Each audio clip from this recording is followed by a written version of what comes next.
آپ زندگی کے اندر ایک اصول بنا لیں کہ زندگی کے اندر اگر آپ جوانی کی عمر میں، بالخصوص جو میرے دوست احباب ہیں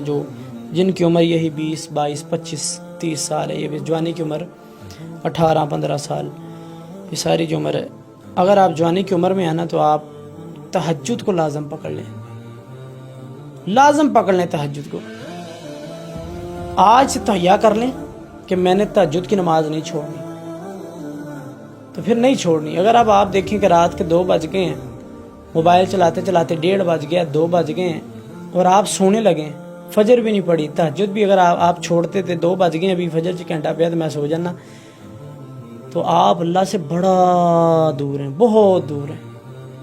جس کو اللہ سے محبت ہوتی ہے نا، وہ تو انتظار کرتا ہے تہجد کا، وہ انتظار کرتا ہے کہ میں تہجد پڑھا، رب نال گلا کراں، کھیڑے آپ دے رب نال کھولاں۔ اللہ اکبر۔ آج اگر آپ یہ تہیا کر لیں کہ میں نے جناب آج کے بعد تہجد کی نماز نہیں چھوڑنی، فجر سے پہلے جو ہے، فجر کی اذان سے بھی پہلے میں نے 2 نفل پڑھنے ہیں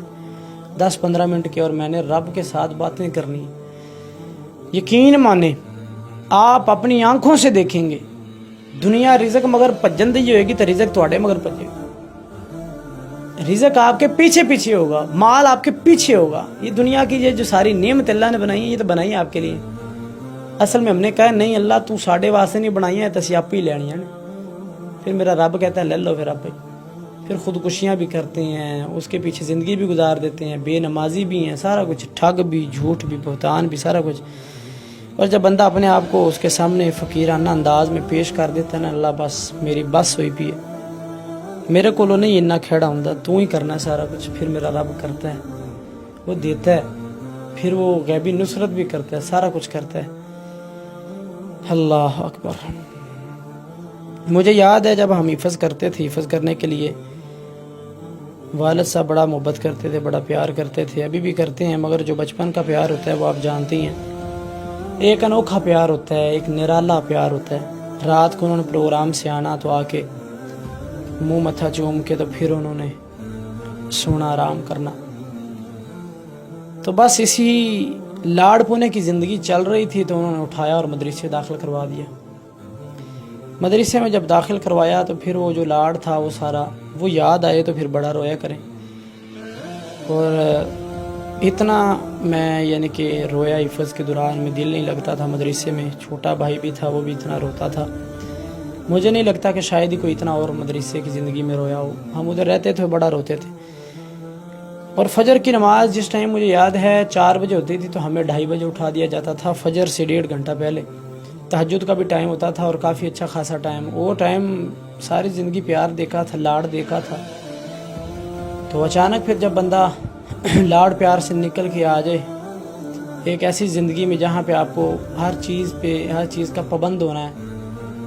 نہ وہاں پہ آپ کو والد نظر آئے گا، نہ ماں کا پیار نظر آئے گا، وہاں پہ خود ہی آپ نے جناب استاد کی وہ اس کے سوٹیوں سے ڈر کی وجہ سے آپ نے اٹھنا ہے کہ سارے اٹھ گئے ہیں تو مجھے بھی اٹھنا پڑے گا۔ تو مجھے یاد ہے تہجد کا ٹائم ہوتا تھا تو ہم اٹھتے تھے اور ساتھ میں تہجد کی نماز پڑھ کے اپنا سبق وغیرہ یاد کرتے تھے، جو سبق سنانا ہوتا تھا، سب کی سنانی ہوتی تھی، منزل سنانی ہوتی تھی، اور سامنے پھٹی پڑی ہوتی تھی لوہے کی، تو میرا اکثر ہی نیند مجھے بہت زیادہ آتی تھی، تو میرا کتنی بار یعنی کہ وہ اٹھا کر کے جو متھا ہے وہ پھٹی پہ لگتا نیند کی وجہ سے۔ اس وقت اتنا مجھے غصہ آتا اور میں ساتھ رو رہا ہوتا تھا اور ساتھ میں پڑھ آتا تھا، میں کہتا یار کی زندگی اتنی جلدی اٹھا دیا۔ اور میں جب بھی گھر فون کرتا تھا میں یہ کہتا تھا میں نے پڑھنا ہی نہیں، میں نہیں تو پڑھنا، یہ کہتے کہتے ہی حفظ ہو گیا الحمدللہ۔ تو پڑھنا کیوں نہیں؟ اس وجہ سے کہ فجر سے بھی گھنٹہ پہلے اٹھا دیتے ہیں، 1.5 گھنٹہ پہلے، تو میں نیند نہیں پوری ہوتی ہے فلاں فلاں، تو وہ عادت بن گئی تہجد کی بھی بندہ جب عادت بن جائے نا پھر بندہ پڑھتا ہے نماز۔ ابھی الحمدللہ جو ہے عالم والا کورس درس نظامی جو اس کے لاسٹ ایئر چل رہے ہیں انشاءاللہ، اور ساتھ دنیا کی بھی تعلیم حاصل کر رہے ہیں اور دین کی بھی۔ بات کرنے کا مقصد ہے جو بچپن میں آپ کے اندر یہ عادت بڑھ گئی نا، چاہے سختی سے آپ کو اس کا عادی بنایا جائے، مستقل بندہ پھر اس کا عادی بن جاتا ہے۔ اب وہ تہجد پڑھنے میں وہ چاشنی، وہ لذت اور مزہ بڑا آتا ہے۔ اکثر اس طرح ہوتا ہے گھر کے اندر رات کو سوئے ہوں تو واش روم وغیرہ کے لیے باہر جاتے ہیں تو باہر شہر میں بعض اور تہجد پڑھ رہے ہوتے ہیں تو بعض اوقات میں پڑھ رہا ہوتا ہوں، بھائی پڑھ رہا ہوتا ہے ہمارا، پھر جب گھر کا ماحول دینی سا بن جائے پھر یہ چیز معیوب نہیں لگتی۔ اور اگر آپ آج تہیہ کریں گے تو آپ گھر میں یہ پڑھ رہے ہوں گے تو بڑا عجیب سا ماحول بن جائے گا آپ کے گھر کا، اور آپ کے گھر کی فضا جو ہے وہ بدل جائے گی، مزہ آ جائے گا گھر کے اندر، روحانیت پیدا ہو جائے گی۔ ایک بندہ بھی نیک ہو جائے نا گھر کے اندر، سارے گھر کا ماحول بدل جاتا ہے۔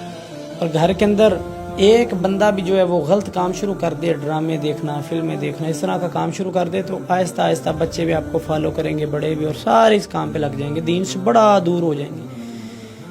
اور جب آپ تہجد کے پابند بن جائیں گے تو میں یہ آپ کو گارنٹی سے کہتا ہوں، بلکہ